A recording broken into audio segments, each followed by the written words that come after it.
এই যে আগামীতে জুলাই সনদের ব্যাপারে নির্বাচনের সময় হ্যাঁ না ভোট আসতেছে, সবাই হাতে ভোট দিবেন। হ্যাঁ, কিসে ভোট দিবেন যদি বলেন? আবার দু হাত তুলে কিসে ভোট দেবেন? কারণ আমরা বাংলার জমিনে আর নতুন করে কোনো স্বৈরা শাসক দেখতে চাই না। আমরা খুনি হাসিনা দেখতে চাই না, আমাদের নাতিপুতিদেরকে দেখতে চাই না।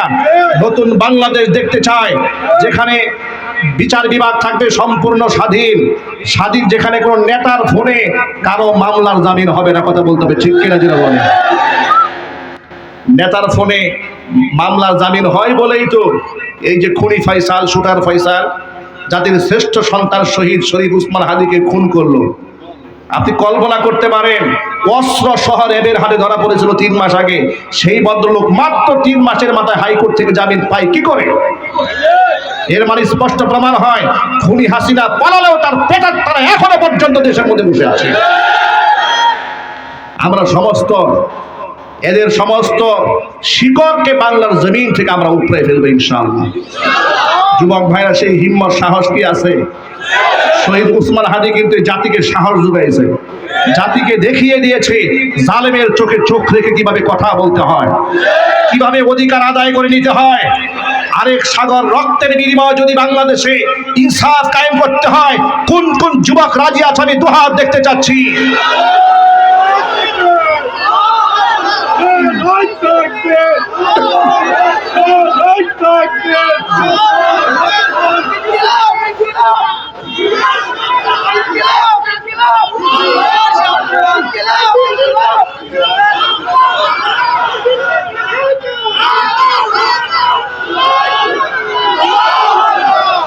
আমার শ্রমিক ভাইরা, ইনশাআল্লাহ আগামীর বাংলাদেশে, আগামী নির্বাচনে বাংলাদেশের নতুন মোড় নেবে, নীরব বিপ্লব সাধিত হবে তাওহীদের পক্ষে, ইসলামের পক্ষে, কোরআনের পক্ষে এক নীরব বিপ্লব ঘটবে। আমরা খুনের রাজনীতি, হত্যার রাজনীতি, চান্দাবাজার, টেন্ডারবাজের রাজনীতি আমরা আর দেখতে চাই না বাংলার মাটিতে।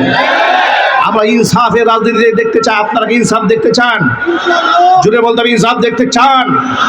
তাহলে আলেম ওলামাদেরকে ভোট দিতে হবে, নামাজি ব্যক্তিদেরকে সাপোর্ট দিতে হবে। বেনামাজিরা তো আল্লাহর সাথেই ওয়াদা খেলাফ করে। কথা বলতে হবে, ঠিক যাবে ঠিক? বেনামাজিরা কার সাথে ওয়াদা খেলাফ করে? আমরা বেনামাজিদের সাথে নাই, ঠিক কিনা যেটা বলেন? আল্লাহ পাক আমাদের ঐক্যবদ্ধ হওয়ার তৌফিক দান, জোরে করে আমিন।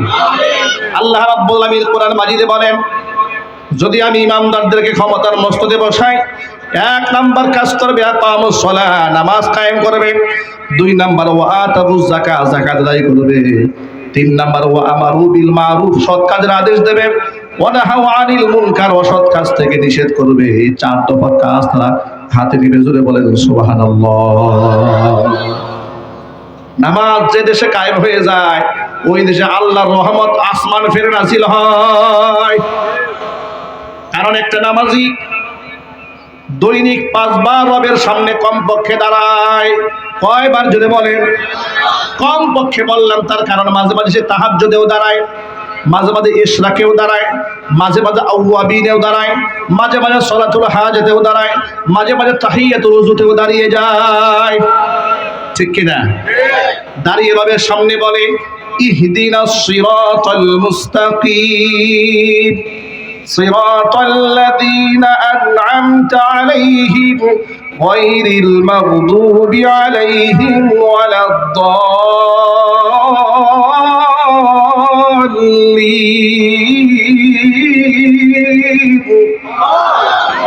আল্লাহ পাক বলেন, ইহদিনাস সিরাতাল মুস্তাকিম। বান্দা তো দোয়া করে বলে, আল্লাহ তাআলা তুমি আমাদেরকে সঠিক পথের পরিচালিত করো, ওই পথে, যে পথে চলার কারণে তোমার বান্দারা নিয়ামত প্রাপ্ত হয়েছে। জোরে বলেন সুবহানাল্লাহ।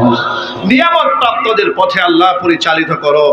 গায়রিল মাগদুবি আলাইহিম ওয়ালাদ-দাল্লিন, ওই পথে তুমি আমাদের পরিচালিত করো না, যে পথে চলার কারণে তোমার বান্দারা, কিছু বান্দারা তোমার লানতের পাত্র হয়েছে, পথভ্রষ্ট হয়েছে।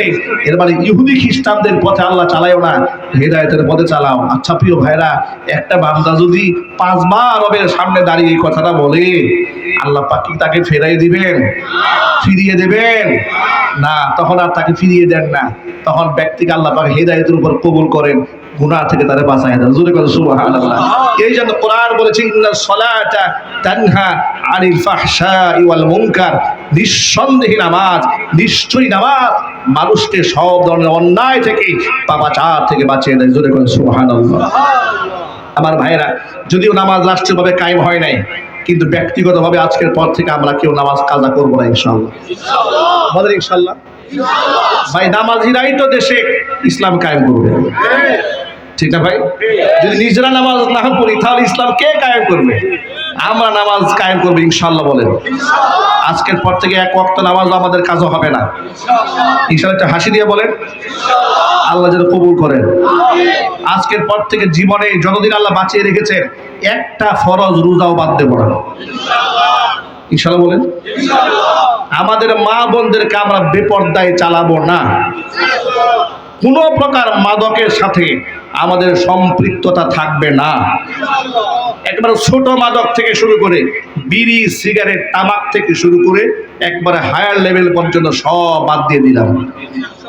বিড়ি বাদ দেওয়া যাবে না ভাই? বেশি কষ্ট হয়ে যাবে। মানুষ পারে না এমন কিছু আছে? হায় হায়, মানুষ কি না পারে। তাইওয়ানের 101 তলা এক বিল্ডিং দেখছেন না? আমেরিকান এক পর্বত আরোহী সে কি করেছে, 101 তলা ভবন তাইওয়ানে, সেটা বাহির দিকে বেয়ে বেয়ে কোনো প্রকার সিকিউরিটি ছাড়া, সেফটি ছাড়া, বেল ছাড়া, রশি ছাড়া, গ্রিল এইরকম ওয়াল বেয়ে বেয়ে বেয়ে উঠে গেছে। মানুষ এত দুঃসাহসী হতে পারে কল্পনা করা যায়? তাহলে মানুষ তো অসাধ্যকে সাধন করতে পারে, আর আপনি তো বিড়ি ছাড়তে পারবেন না? কি বলে? মানুষ রশি ছাড়াই 101 তলা দিয়ে উঠতে পারে, আপনি একবার বিড়ি ছাড়তে পারবেন না? বলেন ইনশাআল্লাহ। সামনে রমজান আসতেছে, বিড়ি ছেড়ে দেওয়ার একটা সুবর্ণ সুযোগ, ঠিক আছে? ঠিক দোয়া করেন আল্লাহুম্মা বারিক লানা ফি রজবা ওয়া শাবান ওয়া বাল্লিগনা রমাদান। জোরে কোন আমিন। হে আল্লাহ, রজবে শাবানে আমাদেরকে বরকত দান করো, আমাদেরকে রমজান পর্যন্ত পৌঁছায় দাও। জোরে কোন আমিন। রমজানের 1 রাকাত ফরজ নামাজ পড়লে অন্য মাসে 70 রাকাত ফরজের সমতুল্য হয়। রমজানে একটা নফল ইবাদত করলে অন্য মাসের ফরজের সমতুল্য সওয়াব হয়। রমজান মাসে একটা কোরআন খতম করলে ইখলাসের উপর ভিত্তি করে 10 গুণ থেকে আল্লাহ 700 গুণ পর্যন্ত সওয়াব বাড়ায় দেন। রমজানে একজন মানুষকে খাওয়াবেন, 700 মানুষকে খাওয়ানোর সওয়াব আল্লাহ দান করবেন। এই জন্য রমজানে দুপুরবেলা খাওয়ানোর ব্যবস্থা করবেন নাকি? ইফতারের আয়োজন করবেন, বলেন ইনশাআল্লাহ। 1 ঢোক পানি দিয়ে হোক, একটা খেজুর দিয়ে হোক, আপনি ইফতার করালেন। ওই ব্যক্তি সারাদিন রোজা রেখে যে সওয়াব পেয়েছে, ওর আমল নামাটা কিছু কমানো হবে না। আল্লাহ তাআলা আপনার আমল নামায় একটা পূর্ণাঙ্গ রোজার সওয়াব দান করে দিবেন। এই সওয়াব থেকে আমরা বঞ্চিত হব না, বলেন ইনশাআল্লাহ। আমার আল্লাহ পাক বলেছেন, যাদেরকে আমি ক্ষমতার মসনদে বসাবো ওরা 1 নাম্বার নামাজ কায়েম করবে।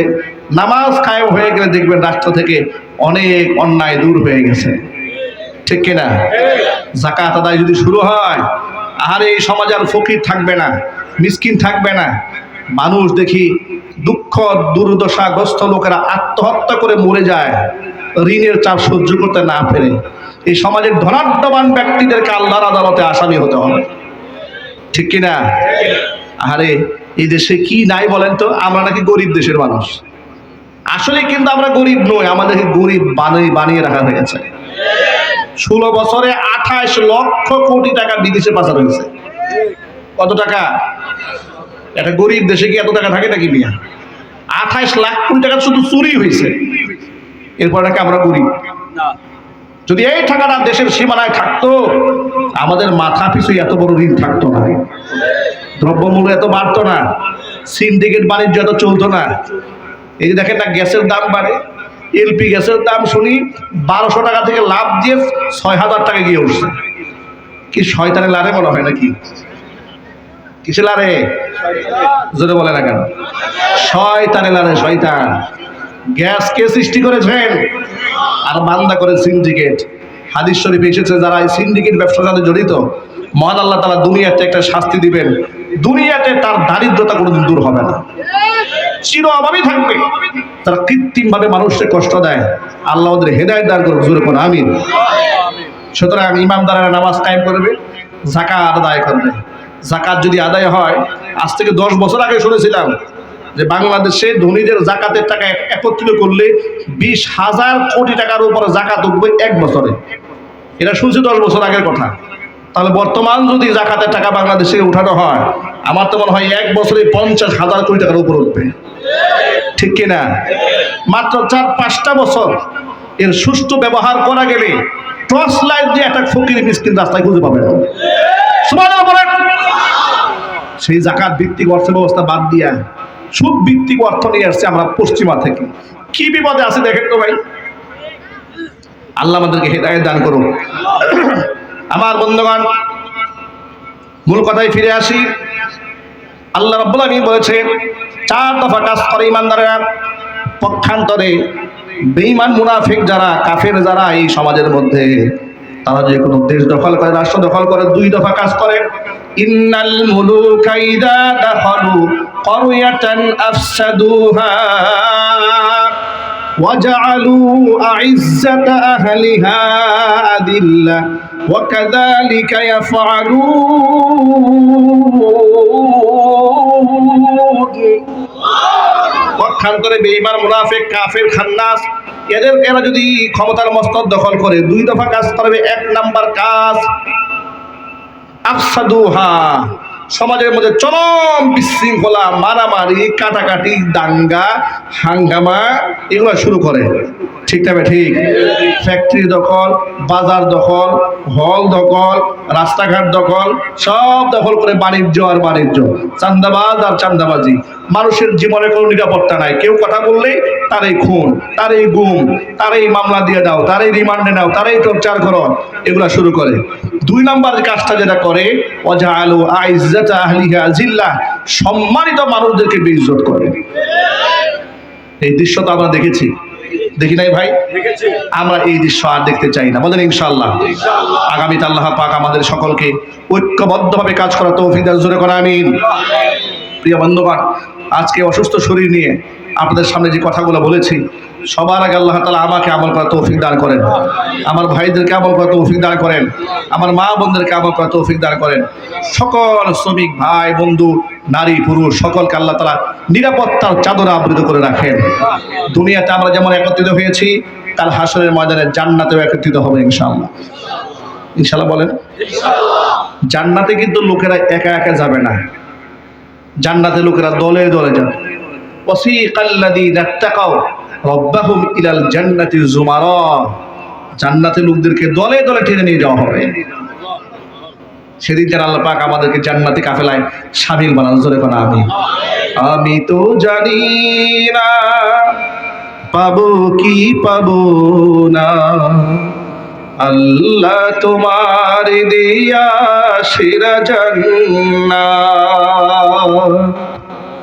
আমি তো জানি না পাবো কি পাবো না, আল্লাহ তোমার দেয়া সেরা জান্নাত। আমি শুধু জানি নরকের অগ্নি সইতে পারবো না কোনদিন রাত। আমি তো জানি না পাবো কি পাবো না, আল্লাহ তোমার দেয়া সেরা জান্নাত। আল্লাহ পাক যেন জান্নাত দান করে, দুই কোন আমিন। আর রমজান মাসে তারাবির নামাজ পড়বো ইনশাআল্লাহ 20 রাকাত। কয় রাকাত? 20 রাকাত। নিয়ত আছে কার কার ভাই? মাশাআল্লাহ, হাত নামান, আল্লাহ যেন কবুল করে নেন। খাতমে তারাবি নামাজ পড়বো, 30 পারা কোরআন রমজানে শুনবো ইনশাআল্লাহ, বলেন ইনশাআল্লাহ। আউযু বিল্লাহি মিনাশ শাইতানির রাজীম, বিসমিল্লাহির রহমানির রহিম। আলহামদুলিল্লাহি রাব্বিল আলামিন, আর রহমানির রহিম, মালিকি ইয়াউমিদ্দিন। إياك نعبد وإياك نستعين اهدنا الصراط المستقيم صراط الذين أنعمت عليهم غير المغضوب عليهم ولا الضالين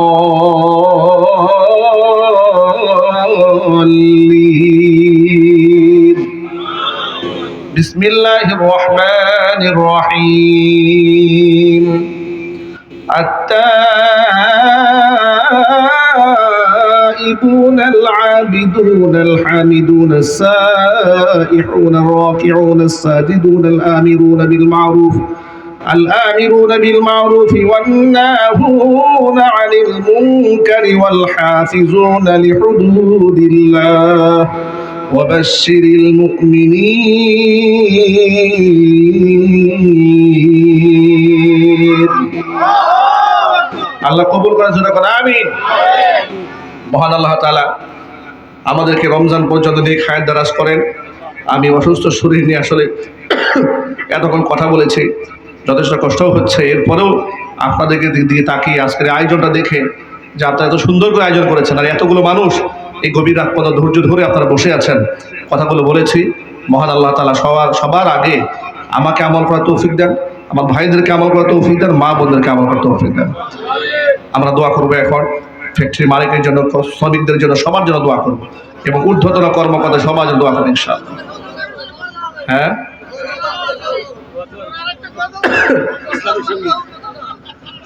ভাই